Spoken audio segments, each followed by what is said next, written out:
Hi friends, இன்றைக்கி ஜூலை 28 எல்லாருக்கும் weekend Sunday நல்லா போயிட்டுருக்கா. இன்றைக்கி பாண்டியன் ஸ்டோர் சீசன் 2 2 மணி நேரம் ஸ்பெஷலில் என்ன நடக்குதுன்னு சொல்லிட்டு பார்க்கலாம். கொஞ்சம் நல்லா விறுவிறுப்பாகவே தான் போச்சு. கோமதியை இந்த மாதிரி பார்க்கணுன்னு தான் நம்ம எல்லாருமே ஆசைப்பட்டோம் இல்லையா?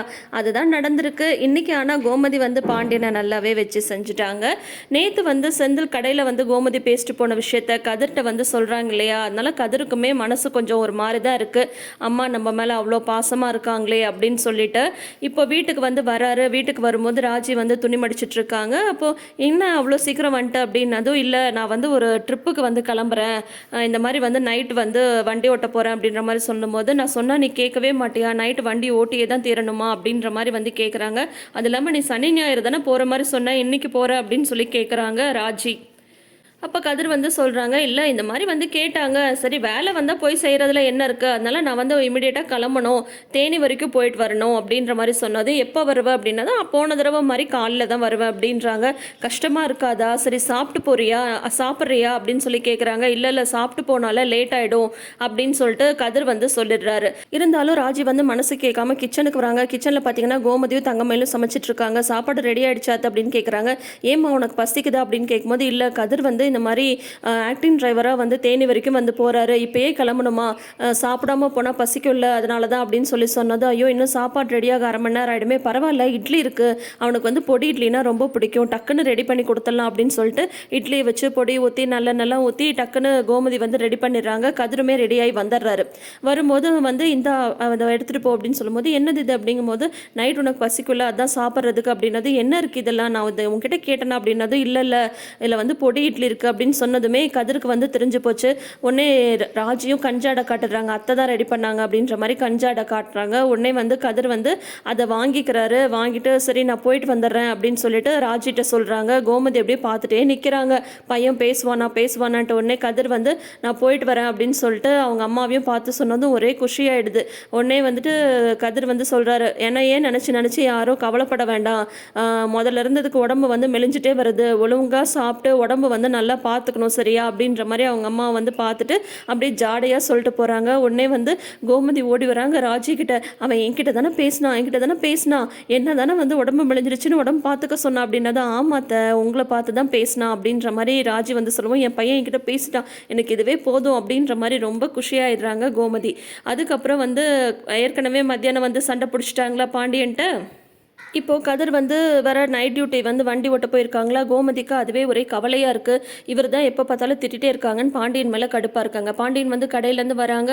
அரசிக்கு தங்கமயில் மெஹந்தி வைக்கிறேன்னு சொல்கிறாங்க. ஆனால் நீங்கள் இவ்வளோ நல்லா மெஹந்தியெல்லாம் வைப்பீங்களா அப்படின்னு ராஜியும் மீனாவும் கேட்கும்போது, ஏதோ பெரிய டிசைனாக வைக்க போகிறாங்க. நானும் தாங்க அவங்கள மாதிரியே ஆச்சரியமாக பார்த்தேன்.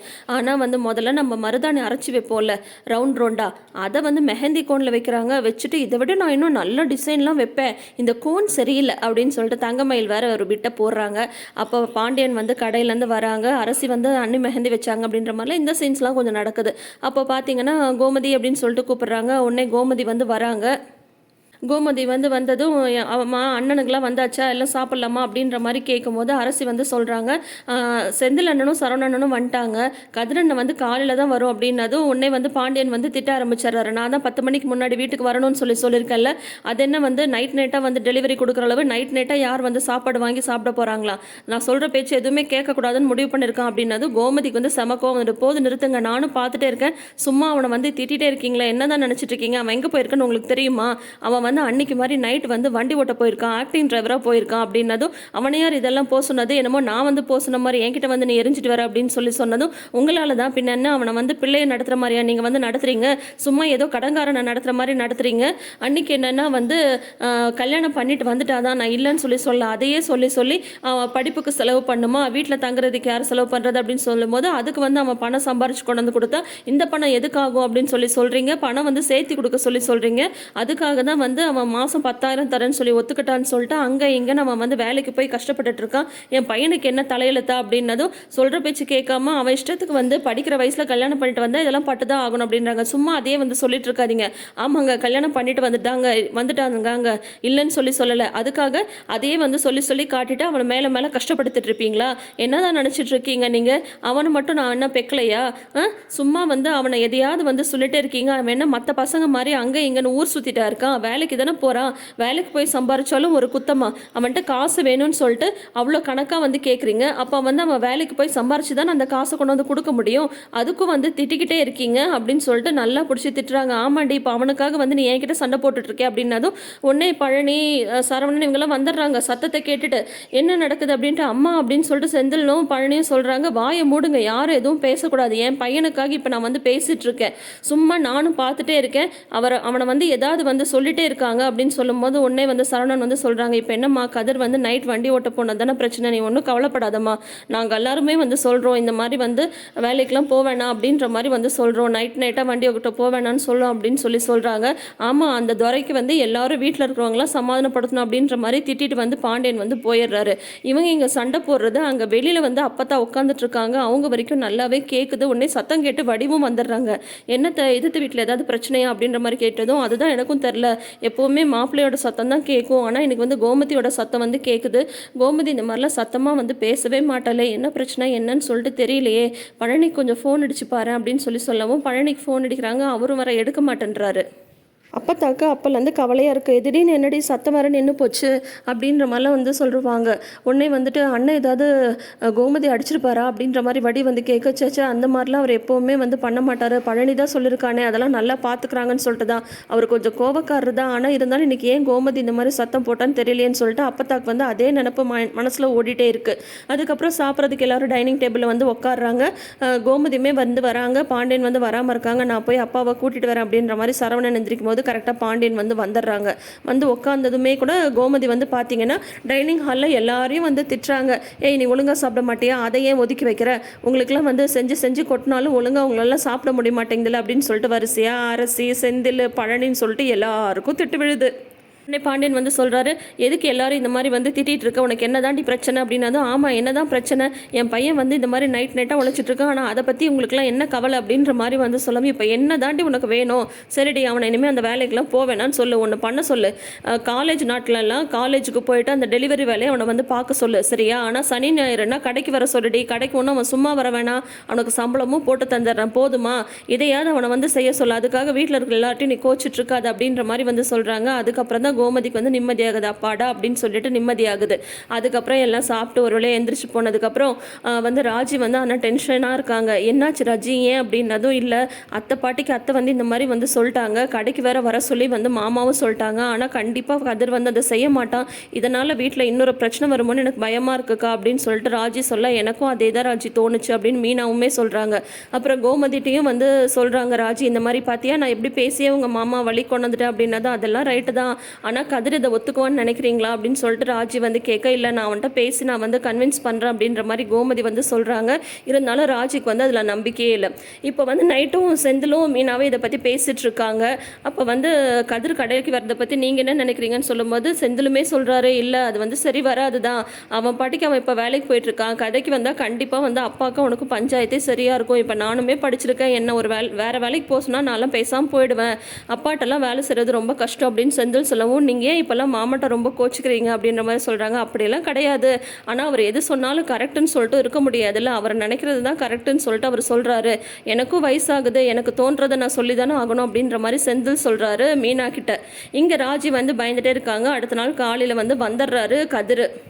கதிர் வந்ததும் காப்பியை கொண்டு போய் கொடுத்துட்டு வந்து கோமதி வந்து சொல்கிறாங்க, இந்த மாதிரி வந்து உங்ககிட்ட கொஞ்சம் பேசணும் அப்படின்னதும், என்ன அப்படின்னு சொல்லிட்டு கதிர் வந்து கேட்க, எல்லாருமே தான் இருக்காங்க, பாண்டியன் வந்து அப்போ வீட்டில் இல்லை, இந்த மாதிரி வந்து இனிமேல் இந்த மாதிரி நைட் டியூட்டி வேலைக்கெலாம் நீ வந்து போவேணா, ஆக்டிங் டிரைவராகலாம், அப்பா வந்து சனி ஞாயிறு உன்னை வந்து கடைக்கு வர சொல்லிட்டாரு, அதுக்கு சம்பளமும் கொடுத்துட்றாரா அப்படின்னதும், இல்லை ஏன் நான் எதுக்கு அந்த கடைக்கு வந்து போகணும், அவராக வந்து கடைக்குள்ளார வர வேணான்னு சொல்லுவார், அவராக வந்து வேலைக்கு போகணும் சொல்லுவார், அவராக வந்து சம்பாரிச்சியான்னு கேட்பார், இப்போ நான் சம்பாரித்து பணம் கொடுத்தா இப்போ மறுபடியும் வந்து கடைக்கு வர சொல்லுவார், இல்லை அவர் என்ன தான் நினச்சிட்டு இருக்காரு, அவர் சொல்கிறது தான் நான் செய்யணுமா, எனக்குன்னு சுயமரியாதைலாம் எதுவுமே கிடையாதா, என்னாலாம் கடைக்கு போக முடியாது அப்படின்னு சொன்னதும் கரெக்டாக பாண்டியன் வந்து உள்ள நுழையவும் கரெக்டாக இருக்குது.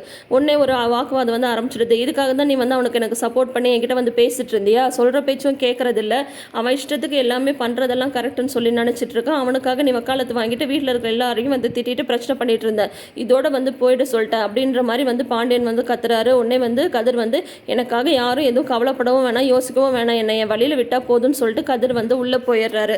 உடனே கோமதிக்கு வந்து என்னடா இப்படி ஆயிடுச்சு அப்படின்ற மாதிரி இருக்குது. ராஜிக்கு வந்து என்னடா மறுபடியும் கதிரை வந்து தப்பாக நினச்சிக்கிறாரே மாமா அப்படின்னு சொல்லிட்டு ராஜிக்கு வந்து ரொம்ப கவலையாக இருக்குது. அதுக்கப்புறம் பின்னாடி பாண்டியன் என்ன ஃபோன் பேசிகிட்டு இருக்கும்போது ராஜி வந்து பாண்டியன் வந்து பேச போகிறாங்க. என்னப்பா என்ன விஷயம் அப்படின்னது, இல்லைம்மா நீங்கள் வந்து கதிரை வந்து தப்பாக நினச்சிட்ருக்கீங்க. கதிர் வந்து உங்கள் மேலே நல்ல மதிப்பு மரியாதை எல்லாமே தான் மாமா வச்சுட்ருக்கான். உங்களை மீறி நடக்கணும்லாம் அவன் எப்போவுமே நினச்சதில்லை. ஆனால் அவனுக்கு பிடிச்சது செய்யணும்னு சொல்லிட்டு அவன் வந்து நினைக்கிறான். நீங்கள் அவனை வந்து தப்பாக நினச்சிக்காதீங்க அப்படின்ற மாதிரியெல்லாம் வந்து சொல்லிகிட்ருக்காங்க ராஜி. உடனே பாண்டியன் வந்து சொல்கிறாங்க, பின்னாடி நின்று மீனாவுமே கேட்டுட்ருக்காங்க, ஏப்பா நான் வந்து அவன் மேலே கோச்சிக்கிட்ட நீ நினச்சிட்ருக்கியாப்பா? அதெல்லாம் ஒன்றும் கிடையாதுப்பா. சின்ன வயசில் நான் எப்படி இருந்தனோ அவன் அப்படியே தான்ப்பா இருக்கான். ஒரு பழமொழி சொல்லுவாங்கள்ல, அப்பனுக்கு பிள்ளை தப்பாமல் பிறந்திருக்கான்ட்டு. அதே வீம்பு, வைராகியம், சுயமரியாதை எல்லாமே அவன்கிட்ட இருக்கிறத பார்த்து எனக்கு சந்தோஷம்தான்ப்பா. வீடுனா பிரச்சனை இருக்கதான்ப்பா செய்யும், சண்டை வரதான் செய்யும். அதுக்காக அவன் என் பையன் இல்லைன்னு ஆகிடுமா, நான் வந்து அவனோட அப்பா இல்லைன்னு ஆகிடுமா? அவன் இந்த மாதிரி வீம்பாக இருக்கிறதெல்லாம் எனக்கு சந்தோஷம்தான்ப்பா. நான் அதெல்லாம் எதுவுமே அவனை தப்பாலாம் நினைக்க மாட்டேன், மனசுலையும் வச்சுக்க மாட்டேன். அவன் இந்த மாதிரி அடம் பிடிக்கிறதெல்லாம் இன்றைக்கி நேற்று வந்ததா? நீ இப்போ வந்த பிள்ளை, நான் பிறந்ததுலேருந்து அவனை பார்த்துட்ருக்கேன். அவன் அப்போ பிடிச்சி இப்போ வரைக்கும் ஒரே மாதிரி தான் இருக்கா. நீ அதெல்லாம் போட்டு மனசில் குழப்பிக்காதுன்னு சொல்லும்போது உடனே மீனா வராங்க. என்னப்பா உனக்கு ஏதாவது உன் புருஷனை பற்றி சொல்லணுமா அப்படின்னா தான், அதெல்லாம் ஒன்றும் இல்லை மாமா, அவங்கள வந்து நாங்கள் எதுவுமே அந்த மாதிரிலாம் நினைக்க மாட்டோம் அப்படின்னாலும், இதை பாருங்கப்பா நான் அன்றைக்கி சொன்னதான் இப்பயும் சொல்கிறேன்.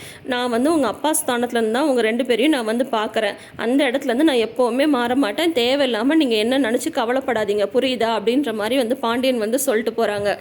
அப்புறம் மீனா வந்து சொல்கிறாங்க ராஜிட்ட, என்ன ராஜி மாமாட்டையே வந்து கதிருக்காக பேச வந்துட்டேன், அவ்வளோ லவா அப்படின்னு சொல்லணும். அதெல்லாம் இல்லைக்கா போங்கக்கா அப்படின்னு வைக்கப்பட்டுட்டே போயிடுறாங்க. இங்கே அப்பத்தா பார்த்தீங்கன்னா அழுதுகிட்டே இருக்காங்க. என்னடா பழனி வர சொன்னால் அவனும் இன்னும் காணுமே, என்ன நடந்ததுன்னு தெரியலங்கும் போது பழனி வந்து வராங்க. என்னென்ன ஆச்சுன்னு கேட்கும்போது வீட்டில் நடந்த விவரத்தை வந்து சொல்கிறாங்க. இந்த மாதிரி கதிருக்காக தான் வந்து அக்கா வந்து பேசிச்சு அப்படின்லாம் சொல்லவும் பாட்டி வந்து ரொம்ப மனசு விட்டு அழுதுட்டுருக்காங்க. இந்த மாதிரி எதிர்த்தாப்புலேயே இருக்கா என் பொண்ணு, ஆனால் வந்து அவளை பார்க்கவும் முடியல, என் பேர பசங்க கிட்ட அன்பாக பேசவும் முடியல, கனவுல வேறு உங்கள் அப்பா வந்து கூப்பிட்டுட்டே இருக்காரு, எனக்கு என்னமோ நான் சீக்கிரம் இறந்துடுவேன்னு தோணுது, அதுக்கு முன்னாடியாவது என் பொண்ணுக்கிட்ட பேசணும் அப்படின்னு சொல்லிட்டு இவங்க அழுதுட்டு இருக்கும்போது கரெக்டாக முத்துவேலும் சக்திவேலும் வந்துடுறாங்க. சக்திவேல் உச்சி எகிரின்னு எகிரி விட்டுறாரு. இருக்கிறதெல்லாம் இங்கே பார்த்துக்கிறதெல்லாம் நாங்கள், ஆனால் உன் மனசு மட்டும் அங்கே இருக்குதா, என்ன இத்தனை நாளாக இல்லாமல் புது பாசம் அப்படிங்கவும், இத்தனை நாளாக பாசம் இல்லைன்னு உனக்கு வந்து தெரியுமா, அவள் என்ன இருந்தாலும் என் பொண்ணு, அவளை எதிர்த்த வீட்டிலே வச்சுட்டு அவளை பார்க்க முடியல பேச முடியலன்னு என் மனசுக்கு வருத்தமாக தான் இருக்குது, நான் பெத்தவடா, என்னால் எப்படி அவளை கோச்சிக்க முடியும் அப்படின்னு சொன்னதும், அப்போ இங்கே இருந்துகிட்டே நீ வந்து எல்லாத்தையுமே வந்து பாசத்தை ஃபுல்லாக அங்கே வச்சுட்டு இருந்திருக்க, இப்போ என்ன உனக்கு உன் பொண்ணை வந்து பார்க்கணும் பேசணும் அவ்வளோதானே, மான மரியாதையெல்லாம் கெடுத்துட்டு முதல்ல வந்து உன் பொண்ணு போனா, பின்னாடியே வந்து இவ போனா, இப்போ 3வது நீயும் போறியா, போ முதல்ல இனிமேல் இந்த வீட்டில் இருக்கக்கூடாதுன்னு தரன்னு பாட்டியை வெளியில் இழுத்துட்டு வராங்க. அப்போ தான் பாண்டியன் வந்து கடைக்கும் கிளம்புறாங்க. அப்போ வந்து பார்த்துட்டு எல்லாருக்கும் அதிர்ச்சி ஆகிடுது. சத்தம் கேட்டு கோமதி, அப்புறம் வந்து மீனா, ராஜி எல்லாருமே வந்துடுறாங்க, தங்கமயில் எல்லாரும். அப்புறம் வடிவு மாறியெல்லாம் திட்டுறாங்க, என்ன நினச்சிட்ருக்கீங்க, அத்தை எதுக்கு இப்போ வீட்டுக்கு வெளியே கூட்டிகிட்டு வந்தீங்க அப்படின்ற மாதிரிலாம் திட்டுறாங்க. முத்துவேலு மட்டும்தான் சக்திவேலை வந்து அடக்க முடியுது. அவர் முத்துவேல் சொல்லவும் வெளியே இழுத்துட்டு வந்துடுறாங்க. பாட்டி வந்து அழறாங்க, இதெல்லாம் எனக்கு தேவையா, இதெல்லாம் என் தலையெழுத்து அப்படின்ற மாதிரி அழறாங்க. உடனே வந்து முத்துவேல் வந்து சக்திவேலை அடக்கிடுறாரு. பலாருன்னு ஒரு அறை விழுது அவங்களுக்கு. நானும் சொல்லிட்டே இருக்கேன், சொல்கிற பேச்சு கேட்காம ஆத்தா வந்து இங்கே வந்து வெளியில் கூட்டிகிட்டு வந்து நிற்க வச்சிருக்க, நீ முதல்ல உள்ளே போமா அப்படின்ற மாதிரி சொல்கிறாங்க. என்ன இருந்தாலும் அவங்க நம்ம அம்மா, அவங்கள வந்து நம்மளுக்கு பேசுகிறதுக்கு கேட்குறதுக்கு எல்லா உரிமையும் இருக்குது, அதுக்காக நான் சொல்ல கேட்காம நீ ஆத்தா வந்து வீட்டை விட்டு வெளியில் கூட்டிகிட்டு வருவியானே அப்படின்னதும் அப்புறம் சமாதானப்படுத்தி அவங்கள வந்து உள்ளே கூட்டிகிட்டு போயிடுறாங்க. அப்புறம் வடிவு மாறி இவங்க எல்லாருமே வந்து திட்டுறாங்க, என்ன நினச்சிட்டு இந்த மாதிரிலாம் பண்ணிகிட்ருக்கீங்க, இதெல்லாம் பெரிய பாவம், பெத்த அம்மாவை யாராவது இந்த மாதிரிலாம் பண்ணுவாங்களா அப்படின்னதும், அதுக்காக இவங்க வந்து அந்த வீட்டுக்கு வந்து போகணும் பேசணும்னு நினைக்கிறதெல்லாம் தப்பா அப்படின்னது. இப்போ அவங்க என்ன சொல்லிட்டாங்க, அந்த வீட்டுக்கு போகிறேன் நான் சொன்னாங்க, கோமதிட்ட பேசணுன்னு தானே சொன்னாங்க, அதில் என்ன தப்பு இருக்குது, அத்தைக்கு இவ்வளோ வயசாகிடுச்சு, அவங்க பொண்ணுகிட்ட பேசணுன்ற நினப்பு கூட அவங்களுக்கு இருக்காதா அப்படின்ற மாதிரி வந்து சொல்லிகிட்ருக்காங்க. பழனி வந்து 2 வீட்டுக்கும் நடுவில் நின்றுட்டுருக்காரு. அதுக்கப்புறம் பழனி வந்து வீட்டுக்குள்ளே வராரு. கோமதி வந்து அழுதுகிட்டே என்னாச்சு அப்படின்னு சொல்லி கேட்கவும், எல்லார்ட்டையும் பழனி வந்து இந்த மாதிரி உனக்காக தான்க்கா ஆத்தா வந்து கேட்டுச்சு, உன்கிட்ட பேசணுன்னு இருக்குது அப்படின்ற மாதிரி சொல்லிச்சு, எனக்கு என்னமோ நான் சீக்கிரம் செத்துடுவேன்னு தோணுது, அதுக்குள்ளார என் பொண்ணுகிட்ட பேசணும்னு சொல்லிச்சுக்கா, அதுக்காக தான் இவ்வளோ பெரிய கலைபரம் அப்படின்ற மாதிரிலாம் பழனி வந்து சொல்கிறாங்க. அதை கேட்டுட்டு கோமதி வந்து ரொம்ப ஃபீல் பண்ணிகிட்ருக்காங்க. ஆனால் இந்த 2 மணி நேரம் எபிசோடுன்றது ரொம்ப நல்லாவே போச்சு. ஸோ கண்டிப்பாக டிவிலையும் பார்த்து என்ஜாய் பண்ணுங்கள். நம்ம ப்ரிவ்யூ எப்படி இருந்துன்றதை மறக்காமல் கமெண்ட் செஷனில் சொல்லுங்கள். தொடர்ந்து வீடியோஸ்க்கு நம்ம சேனலை இப்போயே சப்ஸ்கிரைப் பண்ணி வச்சுக்கோங்க. நோட்டிஃபிகேஷன் பெல் ஐக்கான்லேயும் ஆல் சிம்பிள் கிளிக் பண்ணிக்கோங்க. தேங்க்யூ.